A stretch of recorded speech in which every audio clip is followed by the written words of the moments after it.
Hello, fellow detectives. Welcome to Unlocked, the official podcast for all things Nancy Drew by Her Interactive. I am your host, Tammy Tuckey, and this week we welcome voiceover artist Gin Hammond to the show. Welcome to the show. Thank you very much, Princess Tammy. Oh, thank you so much. Yeah. How did you get into the industry overall for voiceover? Was that something that you just like to do to fill in for different type of roles, different type of people? Sort of. The way I got into it really was through accent and dialect work. I'd been touring with a show for about a year, and it was a 24-character solo show, which had a lot of different South African accents. And that country has 25 official languages, so, there were a lot of accents. And so I got really passionate about it. I even went to the country and studied with a dialect coach there. And then after I moved here to the Seattle area, my agent contacted me and said, hey, can you do an African accent? Which sort of amused me because then by that time I knew there's not just one. But I said yes, and I auditioned for a World Vision piece, and they really dug it. And then the next thing I did with an African accent was for Halo 3 ODST. But I think the Nancy Drew video games were the very first video games that I had done. And it was really fun to do accent work there, too. And as you said, you never know who you're going to be. And accent and dialect work has a lot to do with that. It's sort of like putting on a costume, but it's your voice. I did go to grad school for acting. And I remember in the accent and dialect class on the last day, I thought, oh, thank goodness, we're finally done. I'll never have to use this again. And then I sort of learned the opposite, and I am also a dialect coach. So I have to do this stuff all the time. And there are definitely things, and I hope this really helps your listeners too, to pay attention to when you're creating any accent or dialect. So it's not important to have to carry around a whole bunch of accents and dialects in your mind, but it's good to know the basic approaches. So the first thing to do is to figure out what's called mouth posture. And so you figure out, hey, is the way I hold my jaw a little bit different if I'm doing this accent correctly, or how I use my teeth or my tongue or my lips, right? So can you think of an accent or dialect where the lips are kind of coming forward, sort of in a soft, kissy face? Not the top of my head. I don't know. French accent? I'm not sure. Yes! Okay, yes, good. I got it. Exactly. I'm so nervous. I know if I get it wrong, I get it wrong. You know what I mean? Well, my son just brought back a beautifully colored thing that said, mistakes are how you know you're trying. So yeah, no, you got it exactly. That's one of the most famous ones, where if you just bring the lip corners together, you protrude the lips a little bit, like you're always ready for a kiss. It just kind of kicks you into that accent or dialect. And it even helps with the attitude, right? And an attitude is one of the most important things about an accent or a dialect. A lot of people don't realize that, but it's really great to sort of get the general attitude of a country or a region to keep you in that world and believable. And then anybody who has an ear for music, that puts them at an advantage too. If you think about any accent or dialect as a different kind of music, one might be more soul and funk, and the other one might be opera, So, yeah, it's fun stuff. I'm really glad that I did get forced into learning it, because it's definitely gotten me work, and I think it's helped me understand people all over the world better, because you have to walk in their shoes. What dialect in particular do you think was the hardest to master, and why? Oh, boy. I still struggle with any of the Australian accents, and anytime I've had to do it, which is not too often, I have to wear headphones and listen to it at till the last possible second, and just block out everything else before I start recording. I don't know what it is, and I think part of it is because there are a number of different Australian accents. Sort of like in England, there are neighborhood accents. And so whenever I'm coaching any kind of British dialect, unless it's what's called RP, which is the very posh kind that the Queen speaks, or just kind of a general Cockney, I get really nervous because I care so much about getting it right. And I want the people that it's representing to be given a proper voice and for there to be authenticity and believability in it. Because the world is so much smaller now, right? With YouTube and everything, it's so easy to listen to somebody from a particular neighborhood. You can find that person and listen to them. So I think it's those kinds of specifics that really get me. But I'll tell you, the Afrikaans accent that I did for that play I was telling you about, that one is it's like dialect gymnastics, because your jaw has to come forward and you have to really scoop with your jaw, and it takes a lot of air to do it too.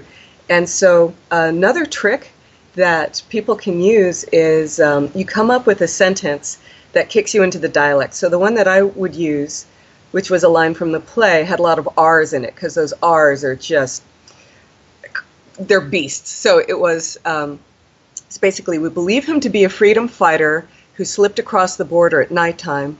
And then if I'm doing the Afrikaans, I take a nice deep breath and I go, we believe him to be a freedom fighter from Rhodesia who slipped across the border at nighttime. And tons of people here in Washington don't think that they have a dialect, but there are all sorts of things, yeah. So, and I'm originally from Southern California, so I used to kind of speak like this, you know? And then I lived in Minnesota for a while, oh wait, the A is Canadian. But I lived in Minnesota for a while, and, you know, I would have tuna on toast and maybe an egg coffee and stuff like that. Then I lived in Massachusetts. That one's about as tricky as Australian, so I'm not even going to bother with that. I was in Cambridge anyway. And then I lived in New York, and that was, what part? Brooklyn. I lived in Brooklyn and Queens and Manhattan. And then they live in you. There have been a couple of times where I, you know, like, for example, one time I was rushing to defend a friend. There was somebody who was being physically forceful, and I foghorned him with my voice, and apparently everybody told me that I went totally New York when I was yelling at this guy. Oh, really? And I've done it also when somebody's tried to steal my cab. We should always remember that there's history in these accents and dialects, you know, maybe people who have died so that we could be here today. There's something that about our sound that carries on their memory, even if we don't remember them specifically. So love your accent and dialect. And also on that point, you know, for Nancy as a character, were you introduced to her through the books growing up, or were you introduced to her through the games? Oh, I sure was. I definitely read Nancy Drew when I was growing up. And I think Nancy Drew and Harriet the Spy were among the only strong female characters like that I can remember when I was growing up. And so I'm really grateful to have had them, and I'm so glad that there's so many more now, and that people can play the video games, and that it just keeps getting better and better and better.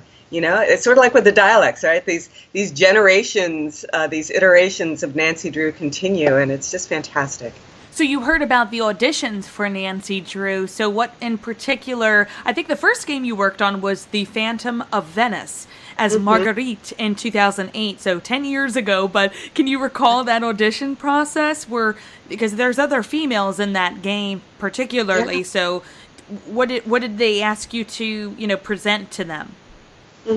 So I think back then you could go into the agent's office to do the audition. Nowadays, everybody's expected to do it from home 99% of the time. But for this one, I had never done an Italian accent before, and I remember watching shows with my husband. I don't even know if we were married at the time.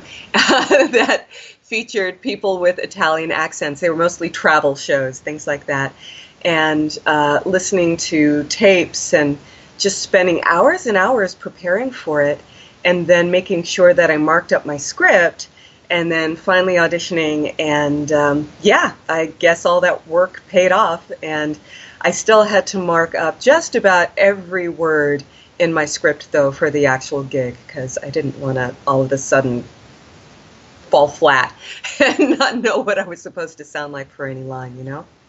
Because Marguerite has been there for her whole life, so it has to sound as if she is completely intertwined with that culture, intertwined with that town where she lives, you know what I mean? So that's always like, I feel like that would be something that would be challenging enough just to make sure you sound like you know what you're doing. She's so mean sometimes. I'm like, oh, you're mean to Nancy. As time goes by, though, I have to admit, the more fun it is to play villains and people who just do not know what they're doing. Yes. You know? And then moving on, because you're doing another game. I don't know if you were recording them at the same time. The Nancy Drew Dossier game, Lights, Camera, Curses. So were you working on these simultaneously, or? No, they were a couple of years apart with different directors. And so that was kind of neat to be directed in the same style of material, but very differently. You voiced the character of Molly in particular. So what was the information you got from that character before you got to jump in and go ahead and voice her? Oh, well, she is another unpleasant character in a lot of ways. Also has a lot of disdain, is so over it, you know. And I think I channeled what I had experienced to LA to a degree when I was doing that same South African show in Pasadena and Beverly Hills. So I met lots of folks like that, and so it wasn't too difficult to channel that. I think at that point I was still struggling a little bit with you know, not being the super nice character, but it was still really fun in the long run. And I think it adds useful contrast, because whenever there's conflict, it just instantly deepens the story somehow and makes people ask, okay, what's really going on there, and can spark the investigator's brain. You know what I mean? Did they show you both of the characters, like visuals of Marguerite and Molly, before you started the voiceover for them, or did you already have the voice for them before they even put a face to it? For the second one, I believe I had an image, and for the first one, I had to make it up myself. What's kind of great, though, is nowadays, the vast majority of the time you do get the image, and you can see things like mouth posture, right? So if the person has really pursed, judgy lips, or a sneer, or you know, big mouth breather or something like that, you get so much more clued in to how to make your sound match the animator's vision, you know? So when you played both games, how did that work out? Were you really excited to hear your voice in the games? What was that experience like? I was excited to see the clips, and here is my big confession. I'm not a gamer. I love doing voices. I love directing video games, but my son is an avid gamer. I love watching other people play video games, but I just, you know, I tend to just run into walls and get stuck in corners and killed right away. I know. I that's the same thing for me too. It's very difficult. To, admire others. So you kind of jump from being in front of the microphone to being behind it, you know, working as a vocal coach on the Captive Curse. So how did you get that gig instead of, you know, voicing a character on that project? Oh, I think a lot of it has to do with my reputation for accent, dialect, and vocal coaching, just kind of getting around town. And so I was thrilled to do that. And then that meant that I got to be in the studio longer, which is always fun. And I also got to coach friends, too, people who had become friends by that time. And I didn't know who had been cast, so each time somebody walked in, it was, hey, yay, you got this, awesome, you know. And I I have to keep my mouth shut as far as directing is concerned and unitask, and that's a very good thing to do. It's just sort of like how people who act generally shouldn't direct themselves at the same time, and I think that makes you a more effective part of the team too, you know? So like only one person's supposed to be the kicker, or only one person's supposed to be the quarterback.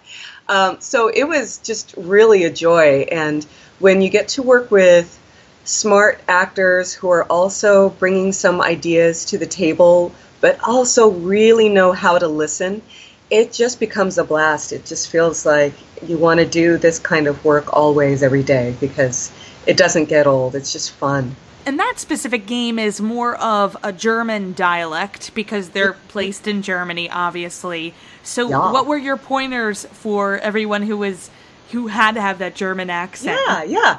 And what was great with Mariana is she lived in Austria for a time. And so I think we played around with who has more of a German sound, a sort of standard Northern German sound, who has more of an Austrian sound, you know, how can we use this so that anybody in the know will get a more enriching experience, you know? But the basic thing is the super simple, easy German accent is to take words that end in B, D, or G, like dad grabs a bag, or dad's grab bag, let's say that. And then you do what's called devoicing them. So the B turns into a P, the D turns into a T, and the G turns into a K. So it becomes more like dad grab bag. Yeah? And then what you do is you make sure that any S's, anything that ends with a Z sound, that turns into an S sound. Again, it devoices. So if you add the S's to dads and grabs and bags, then you have a lot of what the German accent is, you know? And of course, there are lots of different German accents, and my brother happens to be a German professor, so it's neat to get some added input from him. So for example, if somebody is from the south of Germany, Bavaria, it's going to be a little bit more bouncy, right? So it goes with all the mountains. So language gets up and down too. But that's the basic thing that you do, and then a lot of the rest of the mouth posture is the same. But if you are going Austrian, then you are making the sound more at the back of the mouth. It's sort of like the mouth is inverted. It's big in the back and smaller at the front. So what have you been up to since Nancy Drew? You're still working as a dialect coach, right? So is there a new project that you can let us know about that the listeners and I can take a listen to? Yeah. So let's see.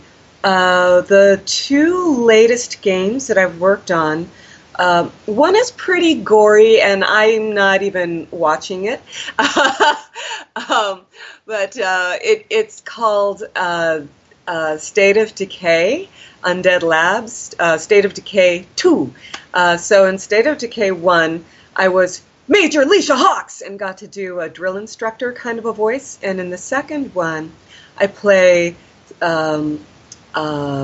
Fiona, who's from Ohio. She's African American, as is half my family. So that's another fun thing with the accents and dialects, because growing up I had lots of different sounds around me. And then the other one, this one I have to say I'm pretty excited about. It's Princess. I get to be a princess. Princess Kamea in a game called BattleTech. And BattleTech is it's a futuristic, very multicultural world. I have kind of a Polynesian accent, and I'm the main character in that. And I have to say, my son, we got him started on it, and he heard the opening monologue, you know, the reason behind this battle, and he knows that I'm actually a very nonviolent person. But he said, Mommy, you better go. So I said, yeah, okay. And so I leave the room, and about 40 minutes later, he comes out, and he says, Mommy, I got some damage, and I lost an arm, but your armor has no damage. I protected you. And I gave him a hug, and I said, thank you, sweetheart, thank you. Oh my goodness. How old is he? He's 7, and I said, I guess the game you're supposed to be at least 11 or 12 before you play it, but we talk about a lot of this stuff, so he really knows that, you know, what real violence versus fake violence. And there are a lot of really strong women in that game as well, so that gets me really excited, and it just feels like a game for now in that way. So, you know, the more strong women, the better. Hey. So cute. And do you have any websites or social media pages our listeners can stay in touch with you so they can, you know, catch up on these projects? Oh, I am terrible about that, but I do just have ginhammond.com, and pretty soon I'm going to have something called allthingsvoice.com, because my family were moving to the Netherlands for a year, and so that's exciting. I thought I'd come up with a website that was more specialized about the voice rather than, hey everyone, here's everything I do, or at least since the last time I actually updated my website. I don't tweet, and I'm bad that way, but I do hope to get better. And speaking of getting better, I'm hoping that when I come back from the Netherlands, since it's right in the middle of all of these countries, that I'll get even better at accents and dialects, because I'll be living among them, you know? Well, my final question for you is, if you could describe your experience working with Her Interactive and being a part of the Nancy Drew universe using one word, what would that be? Future. Future. It felt like being able to create part of the future. There are lots of people who love the games, but, you know, especially for young women, it just feels like it's a step in the right direction.